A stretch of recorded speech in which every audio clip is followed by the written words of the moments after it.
The address came through at midnight. No name, no explanation. Just an address on the north side of the city and a time. 7 o'clock the following evening. And beneath it, 3 words that told me everything I needed to know about the man who sent it. Do not be late. I forwarded it to Jordan, then to Marcus. Then I sat with my phone in my hand for a long time, deciding whether to forward it to Diane. I did, because whatever was about to happen in that room, she deserved to be there. She was the one who started this 31 years ago.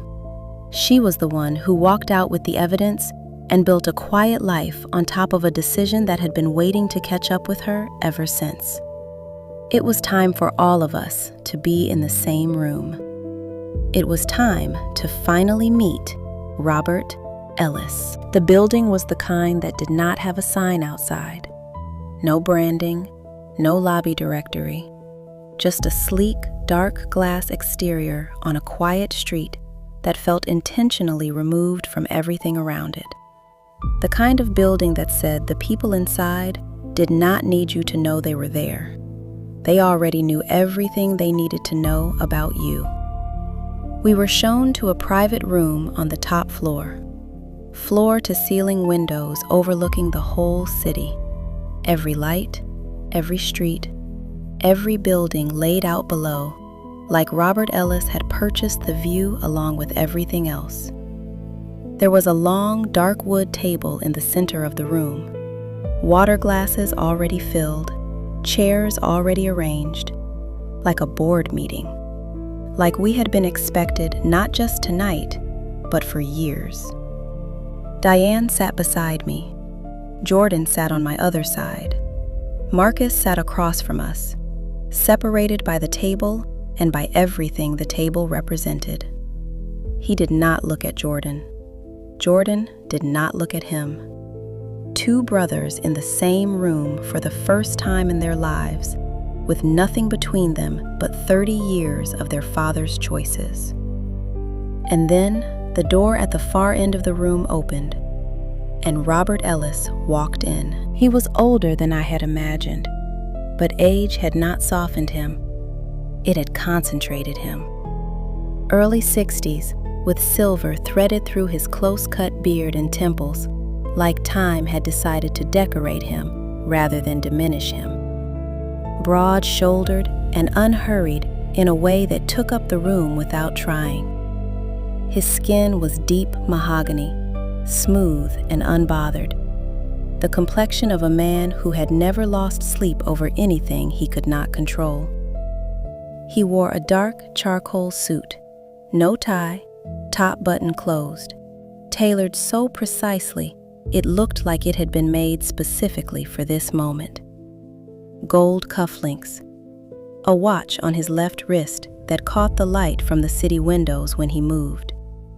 He moved like wealth, not the flashy kind, the quiet kind, the kind that has been there long enough to stop needing to announce itself. He sat at the head of the table. Of course he did. He looked at each of us in turn, Marcus, Jordan, Diane, and then me. And when his eyes landed on me, they stayed there a beat longer than the others, studying me the way you study something that surprised you by being more than you expected. And then he sat down and folded his hands on the table and looked at all of us and said absolutely nothing. We waited for an agenda, for demands, for the moment where 31 years of buildup finally became something we could respond to. But Robert Ellis did not give us that. He just sat at the head of his table in his tailored charcoal suit, looking at each of us like we were a board presentation he had already read the summary of. I looked at Diane. She looked at her hands. Marcus looked at the window. Jordan looked at Marcus for the first time since we sat down, and Marcus felt it and looked away. We sat there like people who had driven across the city to face something and arrived to find nothing but their own reflections staring back at them. I finally said, "What is the purpose of this meeting, Mr. Ellis?" He looked at me for a long moment. Then he said, "I wanted to see all of you in the same room, just once, before things get complicated." I said, "Things are already complicated." He said, "No, they are really not. Not yet." He said, "Simone Ibarra, I have heard a great deal about you." I said, "I cannot say the same about you, but I am learning fast."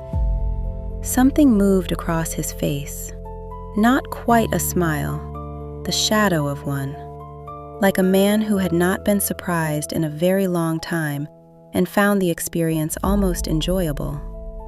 Then he looked at Diane and said, 31 years is a long time to hold something that does not belong to you."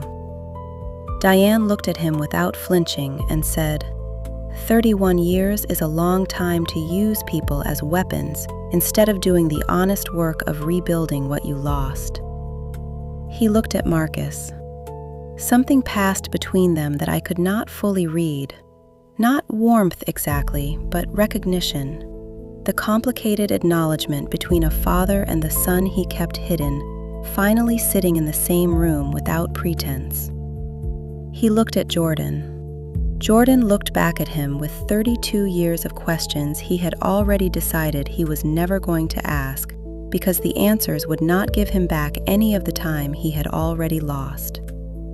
And then Robert looked at me again and said, "This was never about you, child. This was always about your mother. You were just the most valuable thing she had left, and I needed her to finally understand what it cost to take something from a man like me." I looked at him across that long, dark table with the whole city glittering behind him, and I said, "Then you miscalculated, because I am not something that can be taken or used or returned. And whatever you think you are owed, you are not getting it from me or from anyone in this room." He smiled then, a full one this time. He said, "I like you, Simone Ibarra. I genuinely do, but this is not over."